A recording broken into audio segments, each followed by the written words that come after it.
Alright, hello y'all. I am here with a video. I wanted to just talk about what I do at my current job. I work as a referral care coordinator, and I work at a physical medicine rehab hospital. And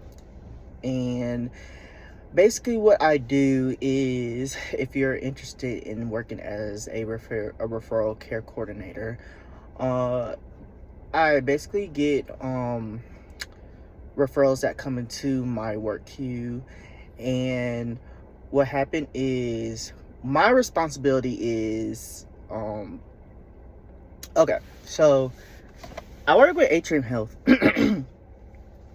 I work with Atrium Health, and I'm over my position specifically. I'm over I think 5 rehab hospitals.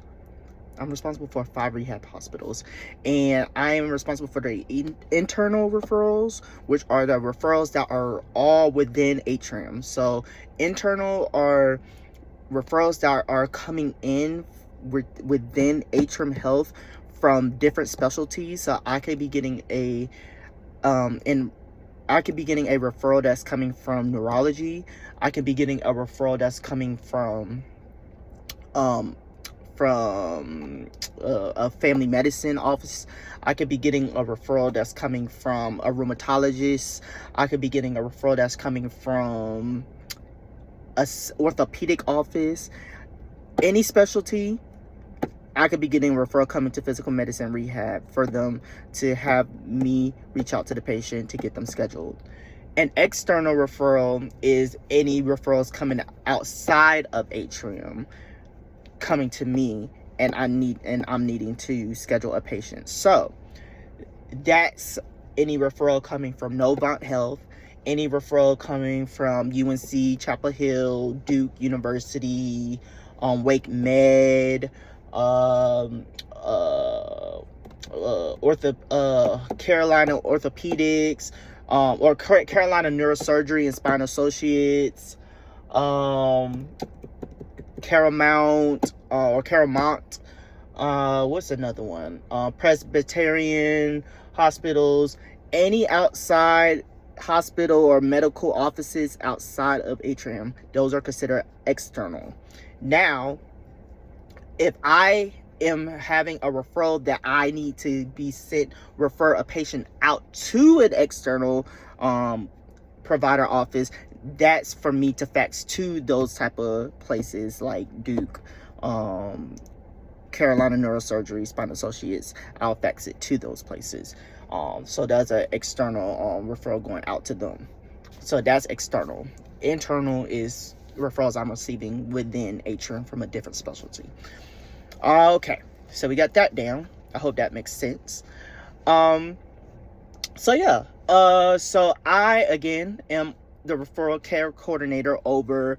My supervisor hired me specifically to be over all locations. I oversee all the locations. So I am over the main location, which is the main location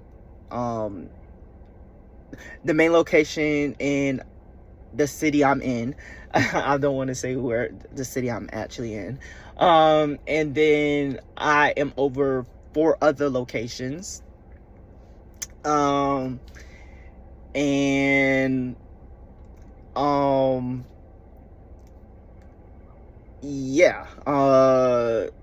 I have 4 other locations, and there are other rehab hospitals as well. They're inpatient and outpatient. Inpatient means that the patient is staying in the hospital. You know what? It doesn't matter. I could say what city I'm in.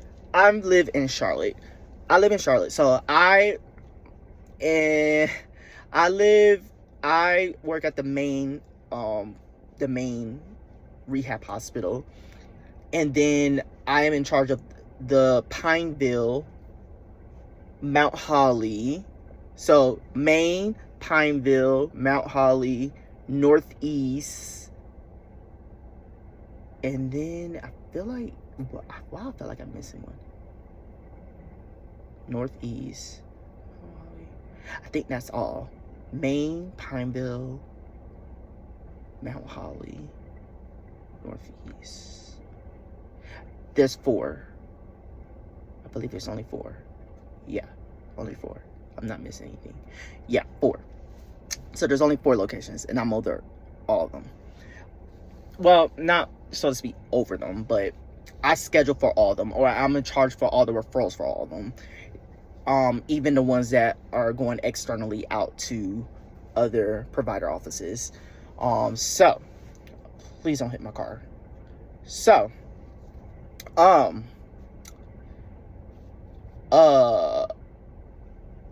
basically, any referrals that come into my box, that's from any specialty, that we're talking internal, I'm gonna stick on internal, any internal referrals, that's neurology, orthopedic, I am in charge for scheduling that patient, or whoever's the referral coordinator for that location is in charge for scheduling that patient for that facility. But me, I'm usually the main one that schedules.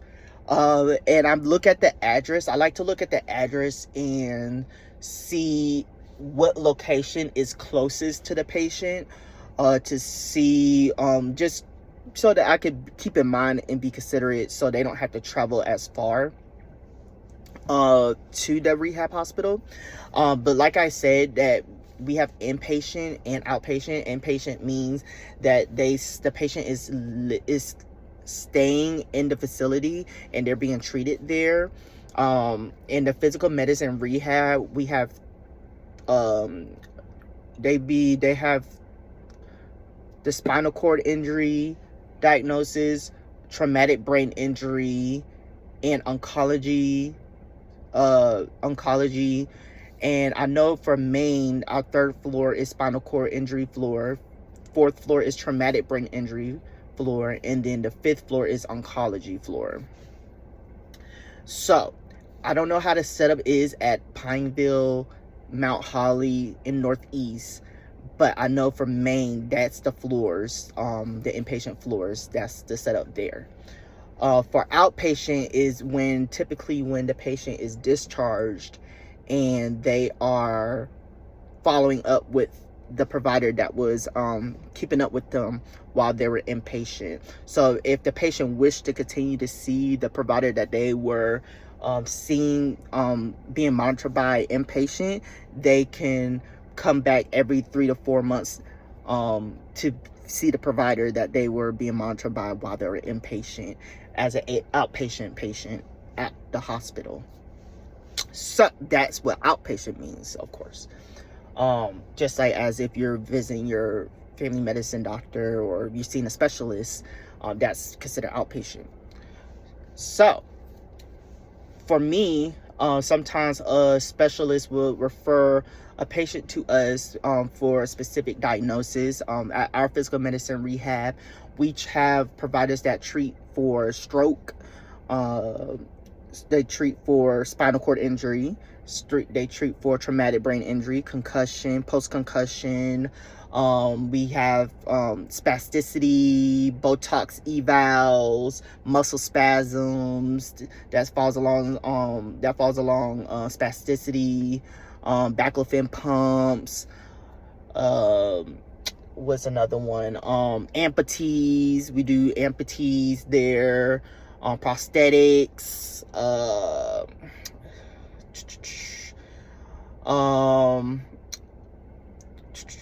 What's another one? It's a lot we do. Lipedema. We do lipedema, not lipedema therapy. We could refer you to downstairs, the 1st floor, for therapy, but I will get to that. But we do lipedema. We could treat for lipedema, lipedema legs, I believe arms too. But for lipedema, general lipedema, for any swelling or anything. What's another diagnosis we see? Ooh, I feel like there's so much more and I'm just forgetting. Spinal cord injury, I already said that. I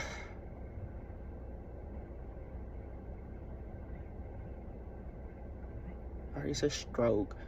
And I already said post concussion. Yeah. We do EMGs. We have one provider who specifically do EMGs. So they have any patients that's having any nerve issues with their hands, tingleness, pariphis, something like that. With their hands, anything that where they need a nerve conduction study test done. We have one provider that can do that at our main location, in our Mount Holly location. I believe we have somebody at our Concord location that can do it, and I believe we have one person at our Pineville location, but we're checking on the Pineville location. But yes, we can do EMGs as well. We have LCI, which is oncology, but we have another building for LCI rehab that we refer our patients to. That's on our campus. Sometimes we have them follow up at our main location, but most of the time we have them go to another building on the campus at our main location. Instead of coming to the rehab hospital, they go to a different building on the main campus. I'm trying to think. I believe I've listed all the diagnoses that we pretty much treat at our rehab hospital. We don't do anything dealing with mobility joints. That's all physical therapy. We don't do anything dealing with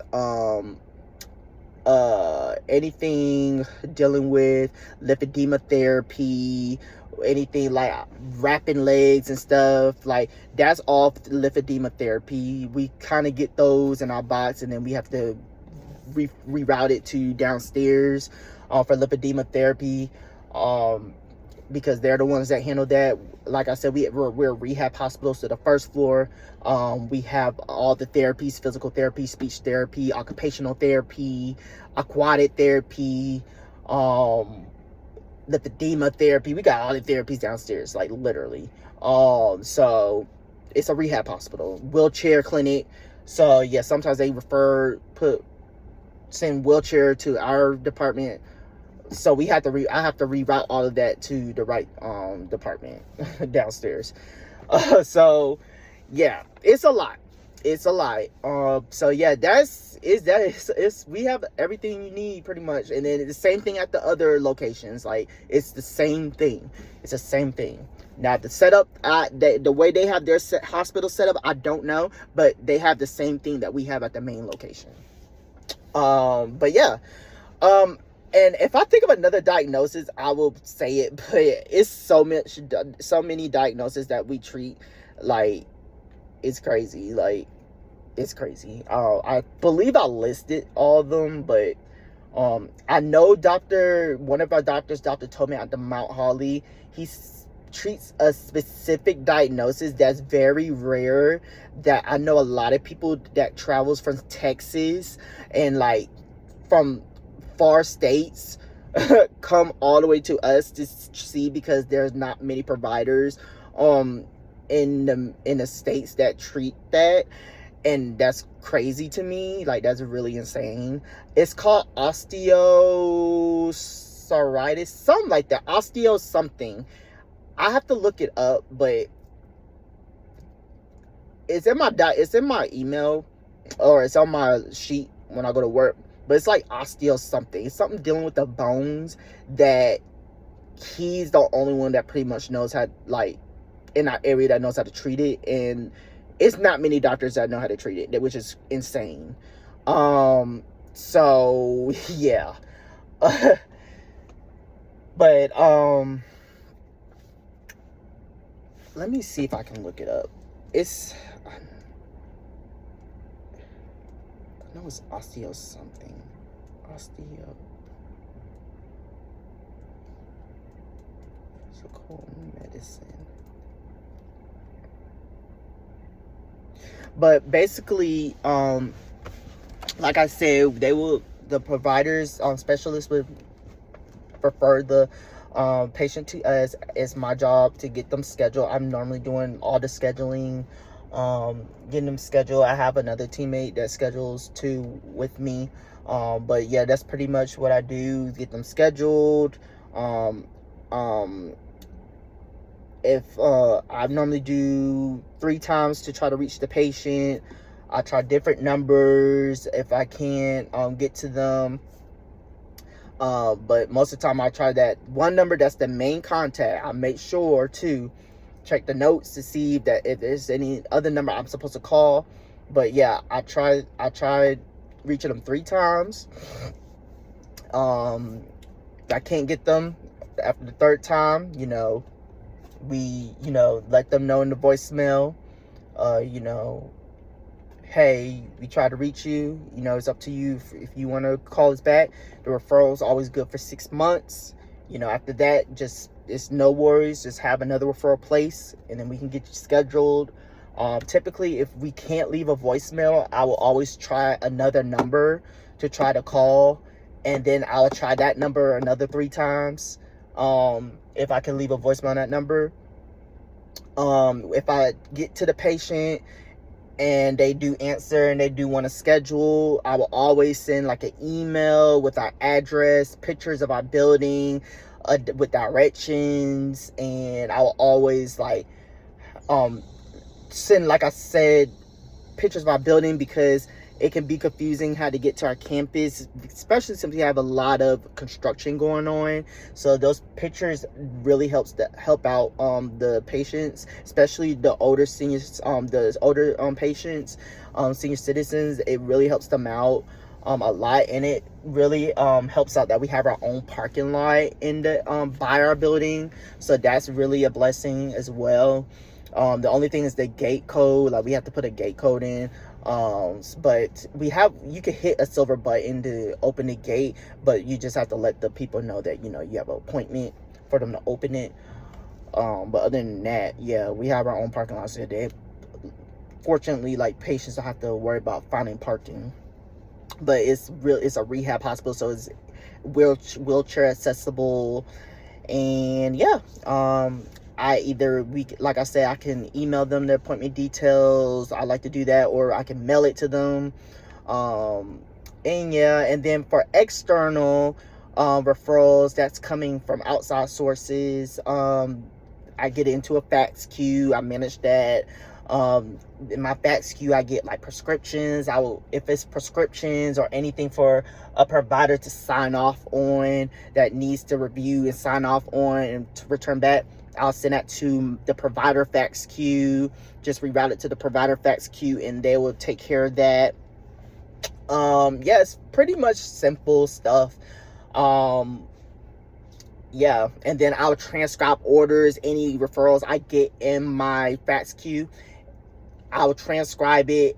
Now, for me, if the referral, if it does not have any notes with the referral order, if it just has demographics, no notes, I'm kicking it back. I'm returning it back to the referred by office, asking them to please include office notes explaining why the patient needs to be seen, with and the diagnosis and everything. Because how are you going to send a referral with no notes of why the patient needs to be seen? That doesn't make any sense. So I always ask, to please send notes to explain why the patient needs to be seen. That just makes sense. Because when I send external referrals out, I always send it with notes to explain why the patient needs to be seen for this diagnosis, So I always ask for that. So yeah, I'll kick it back if I don't got that. But other than that, if I do have all those things that all checks out, I will transcribe the order, put it in the work queue, get the patient ready to get scheduled, and it's simple as that. Yeah, it's really as simple as that. And as far as what else, the external sending referrals out, like I said, I get everything. I get the patient demographics, I get the office notes. There's a way that shows, like, when I print out the demographics, or like the what was it called, the face sheet or something on the referral sheet. It has like the insurance, the demographics, all that on one page. I don't have to print out multiple different stuff. It has all that on one page, and then all I gotta do is just print out the office notes, send it off, make sure I get the fax number and the phone number of the place I'm sending the patient to, that the provider requested or the patient requested, and then I just fax it off. Simple as that. Simple as that. So my job is pretty straightforward. Like, I really enjoy the job. It's just nothing. It's nothing but repetitiveness. I enjoy, like, talking to patients and everything. Now, sometimes patients can, sometimes they get really rowdy with you, but sometimes that just comes with the job. Sometimes you got to understand where they're coming from. Some patients, they're irritated. Some of them are going through a lot as well.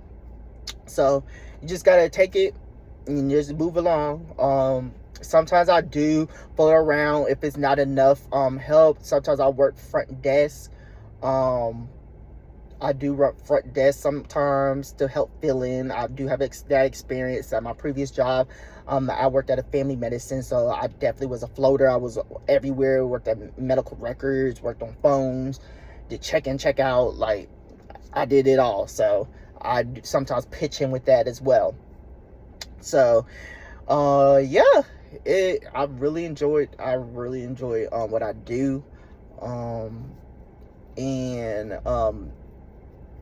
It's really not a hard job. It's really not. I just schedule for all locations, and put them on a schedule. Put them on a schedule based off of each provider that can see which diagnosis. And yeah, it's really not hard at all. So if you ever interested in doing any type of referral care coordinator position, just ask me a question and I can definitely let you know. Referrals is just really simple. You don't have to worry about not getting it scheduled in a timely manner. You will get it scheduled in a timely manner. And yeah, if the patient doesn't want to get scheduled, or sometimes a patient would say, I told my doctor I didn't want this referral, simply just close it out and just say patient declined. Patient didn't want the referral. Sometimes they will call back later and want to schedule, and that's okay. And just get it back on the books. Or if time runs out when they do want to end up getting scheduled, just ask them to call the provider back to create a new referral. Or if you want to take the extra step, just call the provider back, ask them to create a new referral, or if the provider is internal and they're within the system with you, ask them to create another referral for the patient so you can get them scheduled. Simple as that. But yeah, that's basically what I do currently. And yeah, if you have any questions, just ask me. And I'm sorry if I rambled so much. Oh, and another thing is too, I like to always document everything when I do my calls and everything. When I'm speaking to other nurses, or if I speaking to providers, or when I'm in the referral, anything I do, I like to document. Documentation is key. It is important. Trust me, people look at that. Other people look at that when they want to check on the status of a referral from other offices to see if it's been worked on. They check your communication and your documentation. Make sure you're always documenting everything. I know it might seem extra that you about the documenting part, but I'm telling you, documenting will save your butt. I'm telling you, documentation is important, because if you do not document, one day you might be asked about a patient, and then when you going back in there and you look at it and there's nothing in there, and you don't have a clue about this patient, and you're being asked specific questions about it, or why has it been worked on, or anything, and you don't have nothing to prove that you did actually do it, and you remember you did it, but you don't have any documentation because you never documented a call or what you did on that patient because you didn't feel like it was necessary.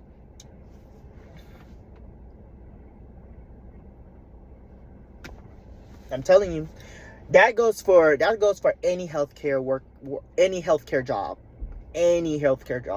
Documentation is important. That goes for nursing, doctor, a care coordinator, front desk worker, like that goes for anything. Documentation is key. Like if you do not document everything you've done, you're assed out. Like, because there's so many patients you are working on. So many patients. When I get asked about a patient, I don't know. I don't remember you know how many patients I called or how many patients charts I've been in? I don't remember. You have to give me the MRN so I can go back in there and see what I did. Because I don't remember. And then once I go back in there and see, oh, I remember. This is what I did. And I know because I documented what I did. That goes for when I do reminder calls, or if I call this patient to try to get them scheduled, or I got a message from a doctor, or I got an update from a doctor, and I let this patient know, and I document what was said. I don't care. I'm documenting every single thing I did, because I don't want it to bite me in my butt later on. Period. Like, documentation is key. I'm telling y'all. That goes for anything. And it's crazy because even when I was in school for nursing, back in college, that was one of the lessons that was one of the things, that was like a continuing thing we was working on, was documentation. And I was like, dang, why is what is so important about writing down everything? Like, what is so important about this? I see why. And I'm not even in nursing.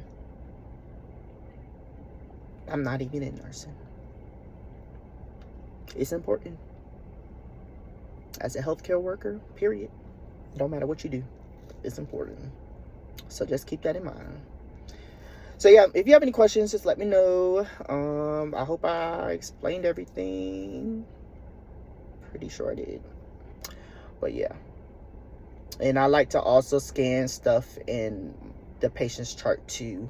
Like when I send out faxes to external places showing that I faxed off a referral to another place, like a fax off a referral to Novant or anything, I like to have proof that I did fax it off with like a check mark or anything, or with a date in a check mark saying that I did fax it off, and put and scan it into the patient's chart in their media, so it can show that I did it, just in case if they try to say that they didn't receive anything or whatever. Or when a patient gets scheduled and I get a fax from an outside source or external place, I like to, so that I received it and I got them scheduled. Because some places will try to lie, or some patients will try to say that they didn't get anything. Yeah. I like to cover my butt. And I'll have it exactly in a chart too. Because I'm telling you, people will go in a chart to see if anything's in there. People will look in a chart to see if any documentation or anything's in there, to see that you did something. And if they don't see it, they would say that it was not done. Keep that in mind. I'm telling you. I am telling you. But yeah, if you have any questions, let me know. And yeah.